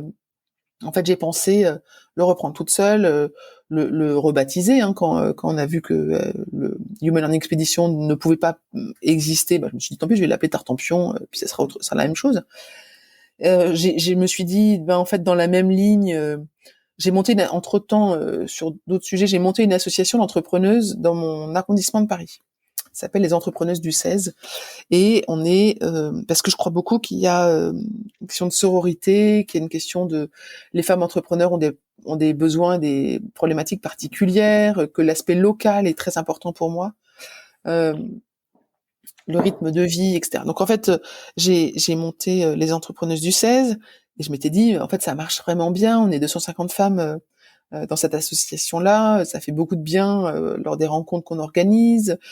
J'ai l'impression d'être à ma place, d'aider. Et je me suis dit, en fait, je vais monter les entrepreneuses du 17, du 18, du 19 de Marseille. Je savais que tous ces sujets de femmes m'intéressaient. En même temps, je me disais, je suis pas sûre que je l'ai monté que pour ce côté féminin, féministe. Je suis pas du tout féministe dans le sens puriste du terme. Et puis, donc j'ai flotté sur ce côté d'accompagnement de l'entrepreneuriat pour les femmes, où je me sentais pas à ma place. Je sentais que c'était j'aurais pu le faire. J'aurais pu m'installer là et le faire. Mais au fond de moi, c'était pas là où je devais être. C'est comme si on me disait, c'était pas là où on m'appelait, quoi. Je pense que c'est cette petite voix que tu connais, qui me disait, non, mais ouais, tu saurais le faire, mais tu saurais aussi, être éboueur, et faire des frites chez Quick, hein. Donc, t'es dans ta zone potentiellement d'excellence, mais pas dans ta zone de génie. Voilà. Et puis, t'es mal à l'aise. Je me souviens que l'excuse que je me disais, c'est pour faire ça, je vois des filles qui sont sur Insta, par exemple, qui se mettent vachement en avant, qui parlent d'elles toute la journée. Et moi, autant ça me gêne pas du tout de m'exposer, autant pour un sujet comme ça, j'aurais l'impression d'être fake, quoi. Parce que, non, moi, j'ai quand même pas d'entreprises qui ont cartonné, quoi. Voilà. Donc en fait, je vais pas faire semblant que ce matin j'ai 50 rendez-vous de prospects qui sont arrivés tout crus. J'ai adoré prospecter toute la journée hier, non pas du tout, parce que je déteste ça. Donc j'avais l'impression que ça allait être fake et je voulais pas être dans le faux, quoi. Surtout en me montrant, quoi. Autant me mentir à moi-même, ça c'est mon problème. Enjoliver un peu la réalité, ça j'admets que c'est un moyen commercial voilà, ok. Mais alors pour le coup, m'exposer pour de faux, non, ça je peux pas, quoi. Et financièrement, comment t'as fait du coup quand ta société a fermé? Parce que du coup, t'avais pas le droit au chômage. Alors ouais, j'avais longtemps plus le droit au chômage. J'ai profité de 2 ans de chômage au début, ce qui était fabuleux, merci l'État. alors j'ai mon mari qui travaille. J'ai de la chance. J'ai cette chance-là de pouvoir m'appuyer, et encore aujourd'hui, beaucoup sur les revenus de mon mari et les revenus qu'on a eus. Alors, c'est un sujet perso, mais je pense que c'est très important dans le pro. Avec mon mari, on a fait des très bons choix, des bons investissements au bon moment. On a construit un patrimoine qui nous sécurise beaucoup, ce qui fait que l'argent est un sujet, mais n'est pas un souci. Euh, et qu'on s'est toujours donné les moyens, l'un et l'autre, et la liberté de pouvoir entreprendre ou changer, ou quand on changeait de boulot, d'un boulot salarié à un autre, il y a quand même un risque. On se met en période d'essai, on a une période d'essai. Qu'est-ce qui se passe si... Mais on avait bien gagné notre vie très longtemps tous les deux. Donc aujourd'hui, le fait que je ramène plus autant d'argent dans le couple, en fait, c'est pas trop un sujet. Ce qui compte beaucoup, c'est mon bien-être psychique, quasiment. Même, je pense que mon mari, il préfère me voir heureuse et épanouie en fin de journée que lui dire, voilà le chèque et ma paye du mois. Et ça a été libérateur, ce qui fait que vraiment, je me suis dit, en fait, je peux pas me mentir, et je veux pas... Il y a un truc qui m'avait... Quand j'ai fait l'INSEAD, je retiens une chose de l'INSEAD, c'est... il y a une formule financière que j'ai bien sûr oubliée, mais qui en gros qui disait, l'investissement que tu mets dans ta boîte, comment est-ce que tu pourrais l'investir mieux ailleurs? Est-ce que vraiment ce que tu vas mettre, cet euro-là que tu mets pour ce projet-là, est-ce que tu pourrais pas le mettre ailleurs, peut-être à plus long terme, pour autre chose qui plus tard aurait une expected value, voilà, c'était le mot qu'il disait, un outcome, une perspective plus importante. Et c'est comme ça que je raisonne dans ma vie. Est-ce que l'énergie que je mets, le temps que je mets aujourd'hui, il est au bon endroit? Est-ce qu'il est bien investi? Est-ce que je m'investis bien? Et investir, c'est pas forcément le bénéfice tout de suite. En fait, c'est aussi de se dire, ouais, en fait, si ma vie s'arrête aujourd'hui, en fait, j'aurais été contente de faire ce que j'ai fait là. Oui, honnêtement, je pense que si je reprends un job salarié avec le plein emploi, on dit aujourd'hui, je suis quasiment sûre que je peux gagner beaucoup, beaucoup, beaucoup mieux ma vie. Heureusement, j'ai quelques missions toujours sur le digital et le luxe qui me tombent dessus, et sur l'organisation une fois de temps en temps, que j'accepte, parce que je suis contente de faire rentrer suffisamment d'argent aussi pour investir sur mes projets, pas tant pour faire les courses à la maison, quoi.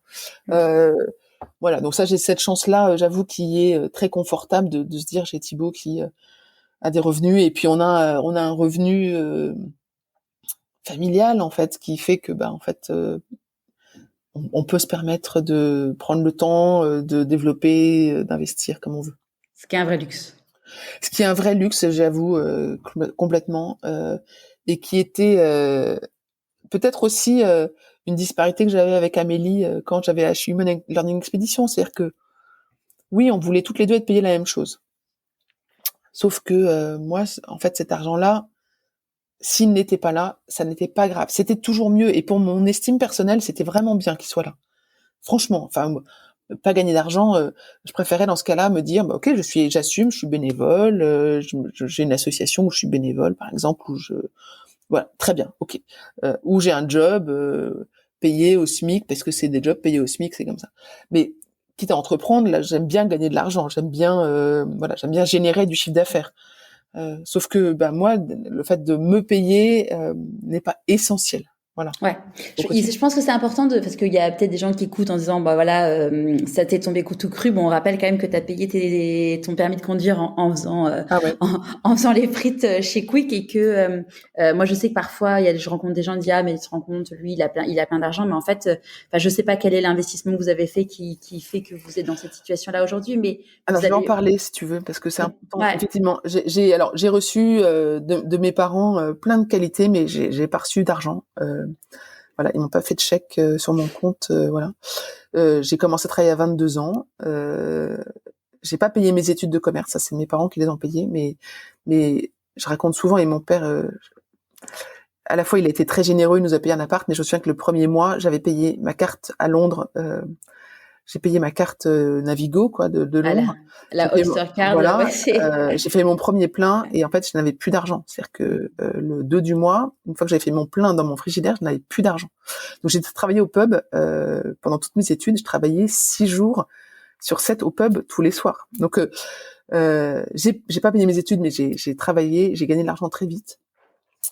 Et puis pour tout te dire, Thibaut et moi, on savait qu'on pouvait pas avoir d'enfant biologique. Donc on était dans un processus d'adoption qui allait être long, qui était sur une autre type d'autoroute. Voilà. Ce qui fait que quand j'ai travaillé, moi je travaillais parce que fallait que je travaille, fallait que je m'occupe de la tête. Donc en fait, j'ai travaillé, j'ai cartonné. J'ai eu des jobs où vraiment je me suis beaucoup investie. Et toi, quand je disais on travaillait 6 jours sur 7, ben ouais, en fait on savait qu'on pouvait pas avoir d'enfant pendant 2 ans, 3 ans, 4 ans, etc. Donc de toute façon, notre enjeu c'était notre couple et puis le travail. Et ce qui fait que ben oui, en fait, on a beaucoup travaillé. Et puis on a très vite monté en grade et donc en salaire. Et en fait, on a très bien gagné notre vie assez vite puisqu'on avait des gros postes assez tôt dans notre carrière. Moi, quand chez Hermès, chez Chanel, j'avais des très gros postes avec des très grosses équipes et j'étais très très bien payée. Mais parce que au début de ma carrière, sachant qu'on allait adopter nos enfants, en fait, c'était une liberté pour nous de se dire en fait, je sais que pendant 2 ans, alors peut-être que c'est aussi intéressant d'en parler parce que peut-être des personnes dans mon cas en fait. Adopter, ça veut dire aussi que tu n'as pas ces 9 mois d'attente et que moi, je me souviens encore d'être arrivée chez Chanel et chez Hermès en leur disant, écoutez, mon mari et moi, on est dans un processus d'adoption, alors a priori, on va pas avoir d'enfant tout de suite, mais en même temps, je vous dis ça, si ça se trouve, la semaine prochaine, on a un enfant qui nous arrive. Donc, en fait, il faut que vous preniez le risque et vous allez me payer, même si je pars la semaine prochaine. Il n'y a pas ces 6 mois de carence où on dit au début, et je me souviens, il y avait ça dans les contrats, vous pouvez pas tomber enceinte. En gros, c'est pas marqué comme ça, mais en gros, on vous paye pas le congé mat des 6 premiers mois. Moi, je leur disais, je veux que vous enleviez cette clause-là, parce que moi, potentiellement, je signe, je commence lundi, et mardi, je pars. Et donc, en fait, c'est ce qu'ils ont accepté, les DRH de Chanel et Hermès, cette incertitude-là. C'était un vrai sujet, c'est-à-dire que c'est un peu une épée de Damoclès, heureuse, hein, pour moi, moins pour Chanel. Enfin, je me souviens très bien des 2 situations où, quand mes enfants sont arrivés, nos enfants sont arrivés, où en fait, tu reçois un appel de quelqu'un qui te dit un enfant qui vous attend. Alors, c'est des enfants en France. Ils avaient quel âge 3 mois. Ils sont arrivés quand ils avaient 3 mois, donc c'est des tout petits bébés. Ouais. Mais on t'appelle et on te dit t'as un enfant qui t'attend, il sera dans 15 jours. Quand t'es je me souviens d'être sortie enfin, j'ai répondu au téléphone pour mon deuxième, j'étais avec mon boss et mon surboss, je les ai appelés, dans une réunion où je vois un numéro que je connais pas qui m'appelle, donc je réponds. Je pense que je l'ai senti, et on m'a dit voilà, vous avez un deuxième enfant qui vous attend, ce sera le dernier. Enfin, c'était exceptionnel d'avoir un deuxième enfant. Et cette réunion, elle était pour lancer un projet de 2 ans avec un énorme investissement. Et je suis revenue dans la réunion en disant désolée, pardon d'être sortie. Bon, j'ai une très bonne nouvelle, c'est que je vais avoir un deuxième enfant. J'ai une très mauvaise nouvelle, c'est qu'en fait votre projet, j'en ai rien à foutre. Je me barre et je me barre là tout de suite, quoi. Et ça a été, voilà, c'est-à-dire qu'en 3 jours, j'ai organisé mon congé mat de 6 mois, quoi. Et du coup, ça faisait combien de temps que tu étais arrivée au final dans les 2 entreprises? Ça faisait à peu près 2 ans à chaque fois. Ouais, donc c'est au final, Ouais, tu as fait c'est pas sauter la arrivé. clause, Voilà, mais c'était voilà. pas... Ouais. En fait, c'était surtout pour que C'était honnête, ouais. c'était pour que ça soit sur un sujet sur la table. Et du coup, j'étais à l'aise. J'en parlais pas forcément à toutes mes équipes, mais j'en parlais aux personnes qui travaillaient directement, qui m'étaient directement rattachées. Ils savaient que ça pouvait arriver d'un jour à l'autre. Mes boss successifs, voilà, c'était dans le contrat et c'était voilà, c'était c'est comme Ça ça, faisait quoi. partie du package. Voilà, ça fait partie de mon package, ouais. Et ce qui fait qu'en fait, non seulement ça a été très bénéfique au début de ma carrière parce que j'ai pu beaucoup m'investir, mais aussi j'avais pris goût au travail. Donc en fait, moi, quand je suis rentrée de congé mat, alors j'ai jamais surinvesti mon boulot. C'est-à-dire que je me souviens d'être rentrée chez Chanel de congé mat en leur disant avant je partais peut-être à 8h du soir, 9h, etc. Mais maintenant c'est 6h30, 7h max. Je rentre à la maison, il y a plus de réunions à 6h, etc. Donc ça, j'ai toujours tenu bon là-dessus, mais avec une force de travail qui fait que en fait j'ai été promue plusieurs fois et avec des bons salaires. Donc oui, l'argent que j'ai aujourd'hui qui me permet d'être plus sereine et moins aux abois quand je monte un projet, je l'ai mérité, quoi. C'est de l'argent que vous avez investi. On a investi, alors on a une vie très équilibrée. On a de la chance d'avoir notre résidence principale qui est payée. Voilà, et d'autres avantages comme ça, mais c'est de l'argent qu'on a bien investi. On n'a pas fait d'investissements en bourse qui ont été incroyables, on n'a pas fait de la crypto-monnaie, on a été plutôt dans des investissements pépères, dans la pierre, voilà, mais ça s'est bien passé pour Et nous. bon, le fait de pas avoir à payer de loyer, Ah bah oui, ça ça aide. change tout, bah bien sûr. Ouais, Ouais. c'est sûr. Mm. Et donc là, aujourd'hui, c'est quoi ta vie professionnelle? Alors aujourd'hui, je dis que je suis la voie pour trouver sa voie. Tu pourrais dire ça aussi, toi. Euh, c'est en fait il y a 2-3 ans quand ma fille Charlotte était au lycée, son rêve d'être devenir vétérinaire est tombé à l'eau d'un coup parce que deux choses. Elle a fait un stage dans un cabinet vétérinaire et en fait elle s'est rendue compte que en fait elle détestait voir du sang et que elle trouvait que en dehors du boulot de vétérinaire au cabinet vétérinaire il n'y avait rien d'autre intéressant à faire. Bon, comme ça c'était réglé. Et elle a elle est orientée sur une première STMG, qui est une première qui fait du management, de la gestion, etc. Et pas du tout de choses scientifiques qu'il faut faire pour être vétérinaire. Sauf que là, en fait, elle qui avait toujours rêvé d'être vétérinaire et en gros, elle voulait caresser les chevaux, quoi. C'était sa passion. Euh, fallait retrouver quelque chose. On était en plein confinement. Et puis on s'est documenté, on a regardé. J'ai découvert un monde de l'orientation que j'ai trouvé très complexe, très oppressant, stressant, moche, avec plein d'acronymes, pas beau, qui avait beaucoup changé depuis ma génération, et qui était stressant pour moi, stressant pour Charlotte. Et puis pas de podcast que j'adorais, que je savais faire et puis que j'aimais bien écouter, et il y en avait pas. Et j'ai dit à Charlotte, tu sais Charlotte, on va monter un projet ensemble, un projet entrepreneurial ensemble. Comme ça, tu vas voir ce que c'est que le management, la gestion, etc. Tu me dis que tu pourrais faire de la communication. Bah tiens, voilà un micro. Tu vas nous raconter des choses. Tu vas communiquer. Et puis, on va le faire ensemble, ce podcast orientation. Non seulement moi, ça va m'intéresser pour t'aider, mais en plus, si je peux aider d'autres gens, en fait, ça sera toujours ça de prix. Et donc, j'ai décidé de monter le podcast qui s'appelle Azimut, qui est le podcast de l'orientation et qui accompagne les jeunes et leurs parents dans les méandres de l'orientation au lycée et post-bac. Aujourd'hui, on s'est étendu seulement sur la France, on s'intéresse aux études en France seulement. Et voilà, c'est un podcast qui aujourd'hui a plus de 250 épisodes. On s'appuie sur 50 conseillers en orientation, parce que évidemment on n'y connaît rien, donc on va pas rien raconter. Donc on a été chercher les experts du sujet, qui sont des conseillers en orientation, qui nous donnent à la fois les sujets et le contenu, et puis on l'enregistre. Charlotte, l'année dernière, elle a toute une rubrique à elle où elle a fait plus de 20 épisodes, où elle a raconté ce qu'elle vivait en tant que jeune étudiante, lycéenne dans l'orientation. Donc c'est amusant parce qu'elle raconte clairement, très honnêtement, je rêve de faire telle école à Lille. Bon, non, finalement, je voudrais faire telle école à la Défense. Je fais une prépa pour me préparer à tel concours. Finalement, je vais pas faire le concours. Donc, en fait, elle raconte vraiment comment elle a vécu les choses de l'intérieur. C'est hyper intéressant de voir comment elle l'a fait. Et puis, elle a appris à monter un podcast. Elle l'a fait toute seule. Enfin, les épisodes, elle les a montés toute seule. Elle s'est lancé un défi incroyable au moment de la présidentielle, d'elle interviewer tous les candidats à la présidentielle. Elle avait 18 ans, elle allait voter, elle voulait que tous les jeunes de sa génération votent aussi. Elle a découvert ce que c'était que le réseau, le démarchage. Elle a réussi à interviewer un candidat à la présidentielle et pas les autres, malheureusement. Donc voilà, donc on a un podcast qui traite de l'orientation, qui informe et qui aide. En fait, moi, mon grand dada, j'ai découvert que je l'ai fait un peu par opportunité. Enfin, j'ai vu qu'il y avait un vide. Oui, il y a un enjeu business parce que les formations qui veulent apparaître dans le podcast payent des épisodes sponsorisés. C'est comme ça que je gagne de l'argent. J'imagine que je vais pouvoir bientôt sortir une offre d'accompagnement. Pour l'instant, j'ai pas trop le temps de m'en occuper. Alors, Charlotte, elle est partie en école de commerce comme elle voulait. Elle a eu ses études. Elle est partie où, du coup? Alors, elle est partie à l'EMLV, à la Défense, qui est une école de commerce post-bac du pôle Léonard de Vinci. Okay. Qui était l'école qu'elle voulait à la fin de son année.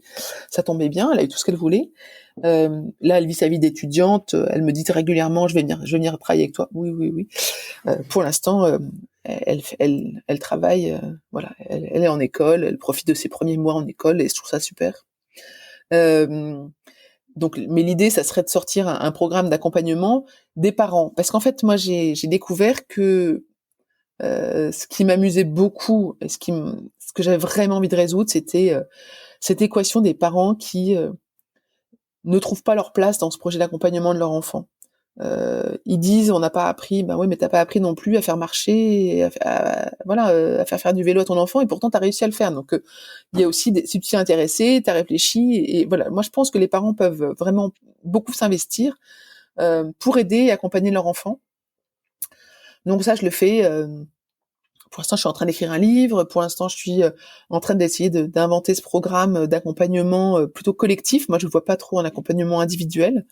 Voilà, pour développer le business. Donc, Azimut, c'est aujourd'hui un podcast, mais demain, j'espère que c'est un service, une plateforme, enfin, plein d'autres choses sur l'orientation. Génial. Ouais, sachant qu'il y a, enfin, tu vois, ça a été une vraie. Alors, c'est pas des personnes qui sont étudiants, mais donc toutes les personnes que j'interviewe, je pense que la personne la plus jeune que j'ai dû interviewer doit avoir peut-être 28, 30 ans. Mais en fait, le truc qui m'a vraiment énormément surprise au fur et à mesure des interviews, tu vois, j'ai dû interviewer à peu près 100 personnes depuis le début du podcast, c'est qu'en fait, quel que soit ton univers social, il y a des préjugés sur les études. C'est-à-dire, ok, t'as grandi. Enfin, moi, j'ai grandi à Neuilly. J'ai pas fait de prépa, clairement. Même déjà, j'ai fait ES, donc j'étais un peu une ratée à l'école. Et donc, t'as une espèce de pression sociale qui vient pas forcément de tes parents, mais qui vient vraiment de l'environnement où tu es. Et à côté de ça, tu vois, je pense à Claire Desmarais-Poirier qui a grandi au Havre. Ses parents, ils étaient syndicalistes, ils bossaient à l'usine et tout. Et elle avait découvert Sciences Po. Et elle s'est dit mais waouh, mais c'est exactement ce que je veux faire. Et on lui a dit mais non, mais c'est pas pour toi. Et c'est fou ce truc de se dire qu'en fait, d'où que tu viennes, il y a des préjugés, des préjugés, et puis des barrières que tu te mets parce que tu te dis bah, par rapport à mon univers, par rapport à mon métier. Je pense aussi à Cyrielle qui voulait être dessinatrice. Elle s'est dit bon bah au moment de ses études, elle s'est dit ok bon bah moi j'aime dessiner, donc je vais devenir architecte. Sauf que bon bah à un moment elle était pas heureuse en tant qu'architecte, et donc du coup bah elle s'est éteinte à petit feu sur son métier d'architecte, et aujourd'hui elle est illustratrice, elle cartonne, et c'est génial.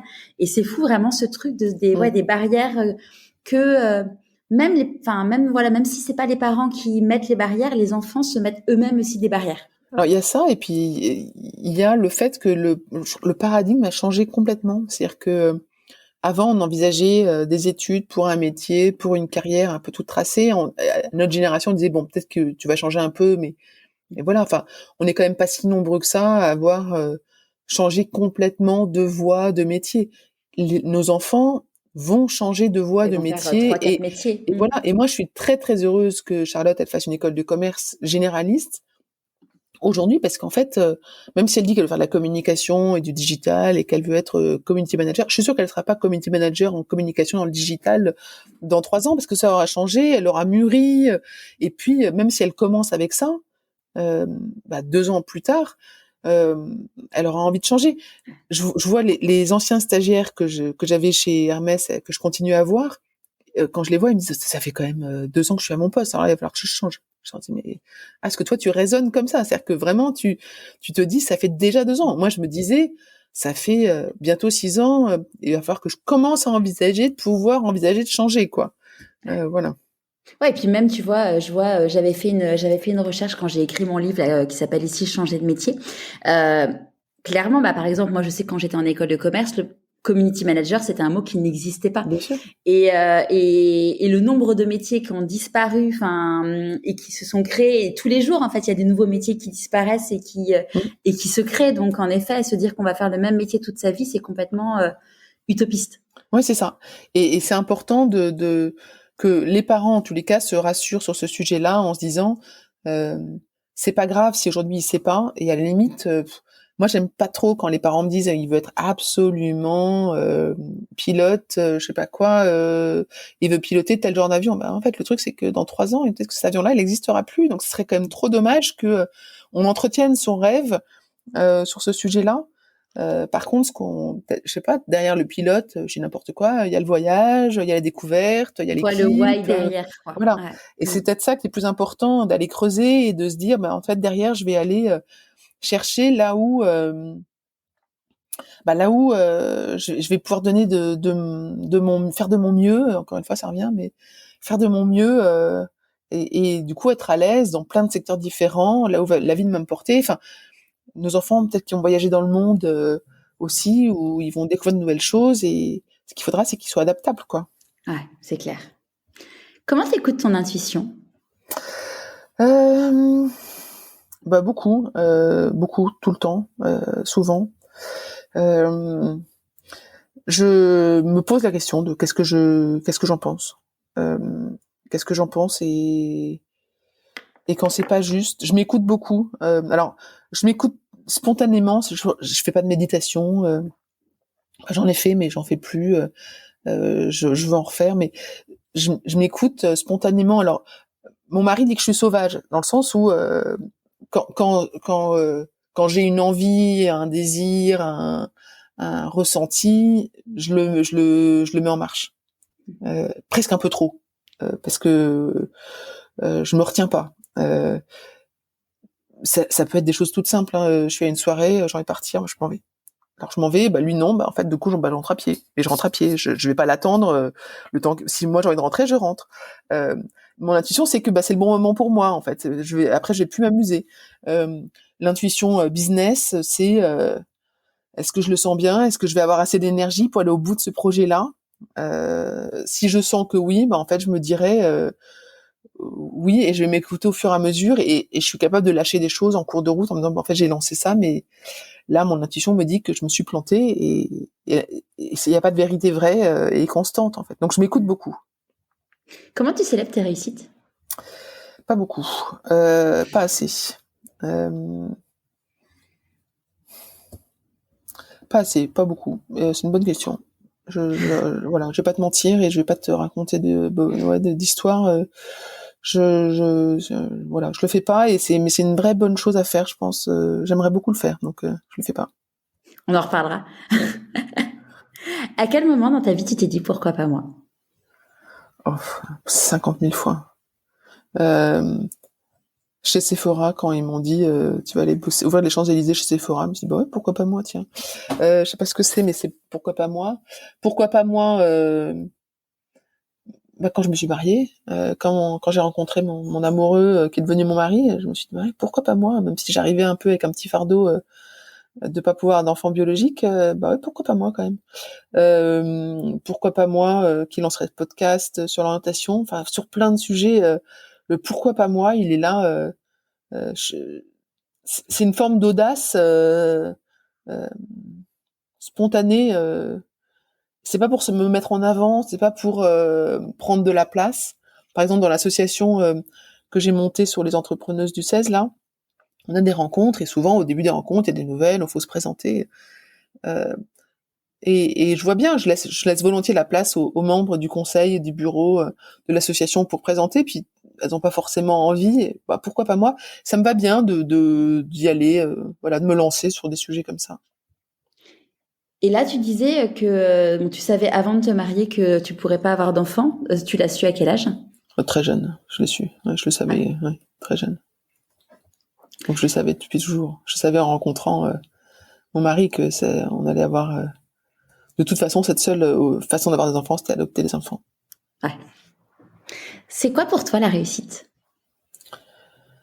C'est le bonheur.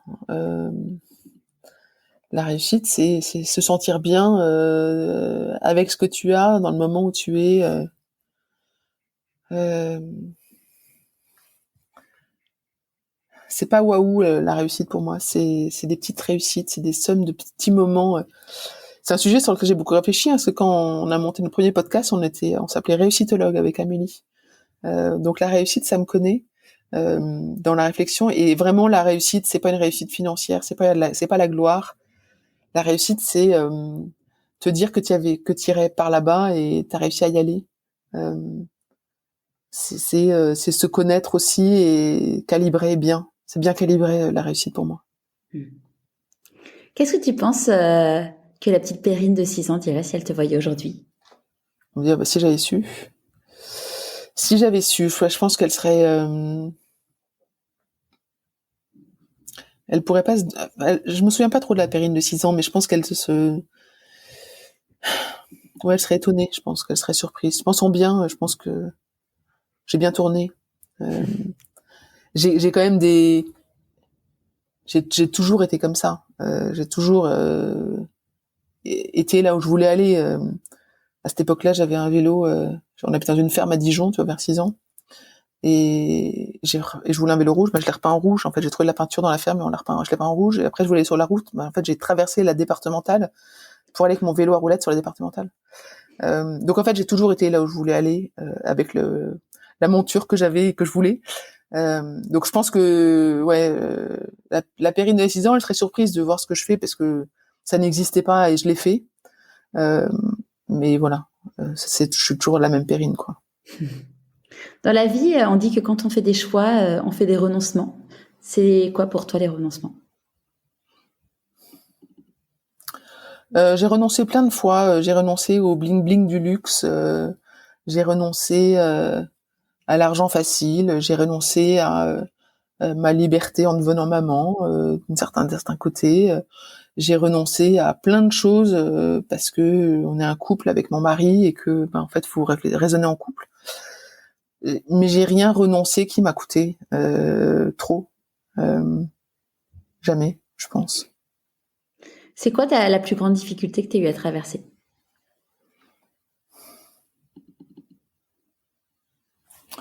Écoute, je serais tentée de dire le fait de devoir adopter. Je pense que c'est ça qui a été le plus dur à envisager pour quelqu'un qui sait qui ne peut pas avoir d'enfant biologique euh, et pour qui la vie de famille est une perspective heureuse. Il y a un peu une incompatibilité au début, donc ça doit être ça la plus grosse difficulté que j'ai dû traverser. Comment tu l'as affronté du coup?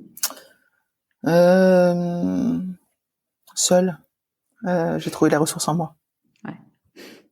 Aujourd'hui, c'est quoi tes peurs? C'est mes enfants, mes peurs. J'ai plus peur pour moi, j'ai peur pour mes enfants. J'ai peur qu'ils ils savent pas se débrouiller dans le monde, qu'ils comprennent pas les codes, qu'ils soient malheureux. J'ai peur de perdre les gens que j'aime. Euh, c'est des peurs irrationnelles. Enfin, les peurs de mes enfants, c'est la trouille viscérale. Enfin, ça me rend folle quand je me rends compte qu'ils sont sur une voie qui n'est pas celle qu'attend la société ou ce qui les rendra, je pense, selon moi, heureux. Ça me rend hystérique. De quoi tu es la plus fière aujourd'hui? De ma famille euh, et de ce qu'on est devenu ensemble, tous les quatre.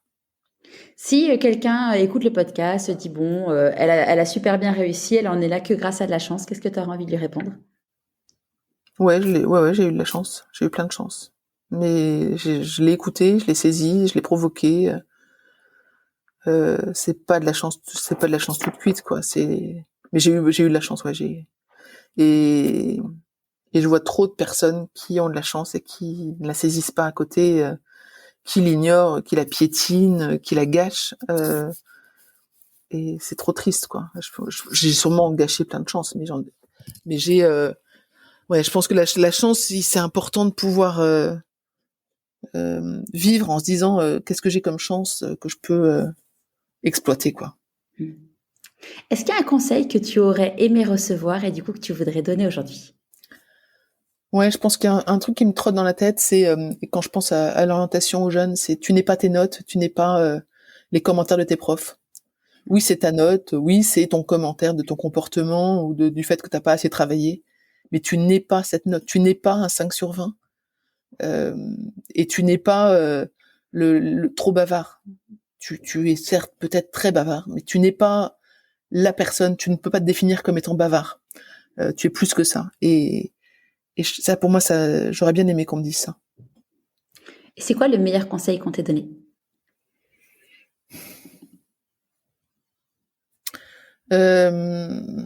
C'est quelque chose que j'ai des scouts. C'est la devise des scouts, c'est toujours prête. Je suis prête à tout. Donc sois prête. Ouais. Quels sont tes prochains défis? Je veux vraiment que ce podcast Azimut, il marche. Alors il marche, c'est-à-dire que plein de gens l'écoutent. Parce que c'est très utile. Franchement, c'est de la très bonne qualité ce qu'on propose, je le sais. Et j'en suis convaincue et les retours que j'en ai sont ça. Donc je veux vraiment que ça soit écouté par beaucoup de parents et que ça fasse du bien. Est-ce que tu as un conseil de lecture à partager avec nous? J'adorerais, mais je me souviens jamais des titres de livres que je lis. Là, je suis en train de lire une série de livres détente, mais sur l'histoire il y a 7 sœurs dans une famille. Ah, les 7 sœurs de Lucinda Riley. Voilà. Donc c'est très sympa à lire, mais c'est très détente. Ouais, puis il y a un petit côté culturel avec le fait d'aller plonger dans l'histoire des pays. On retourne et tout ça, ouais, c'est ça. Donc ça j'aime bien, voilà. Mais sinon, qu'est-ce que j'ai? Si, il y a 2 livres que je recommande beaucoup, Le Petit Prince. Au fond du fond, je pense que c'est à tous âges, il faut le relire. C'est un livre que j'adorais offrir quand mes enfants étaient invités à des goûters d'anniversaire. Je trouvais ça génial. Alors eux détestaient offrir, donc on offrait un truc de Lego et Le Petit Prince. Mais ça, pour moi, c'est important. Et la Bible, qui est un livre que j'aime bien lire. Voilà. Parenthèse sur les 7 sœurs, je suis une grande fan de Lucinda Riley. J'ai lu tous ses bouquins, enfin sauf le dernier qui vient de sortir, mais vraiment, ouais, en effet, c'est en mode livre détente, c'est du bonheur. Bon, après, ça a été elle est décédée il y a pas très longtemps, donc on aura pu, faut profiter de chaque livre qu'elle a écrit. Ah, bien vu. Écoute, merci. Comme ça, je sais. Je vais profiter je crois qu'il m'en reste encore 5. Tu vois, Ah bah oui, c'est bon. Non, et puis surtout il y a le dernier des derniers qui va sortir je crois que c'est en avril prochain avec toutes mes amies, avec maman, on guette la date, on est au taquet. Ah bah canon. À qui as-tu envie de dire merci et pourquoi avant qu'on se quitte? Mes parents. Franchement, ils ont fait un bon boulot avec moi. Merci beaucoup Perrine de nous avoir livré ton histoire comme ça. Et puis bon, je mettrai le lien vers le podcast sur le blog. Est-ce que tu veux nous donner une adresse URL pour ceux qui iraient pas sur le blog? Alors azimut-podcast.com. Et puis sinon sur toutes les plateformes de podcast Azimut. Voilà. Super. Merci beaucoup. Et merci, puis je Charlotte. Te dis à très vite. À très vite, merci. J'espère que ce nouvel épisode vous aura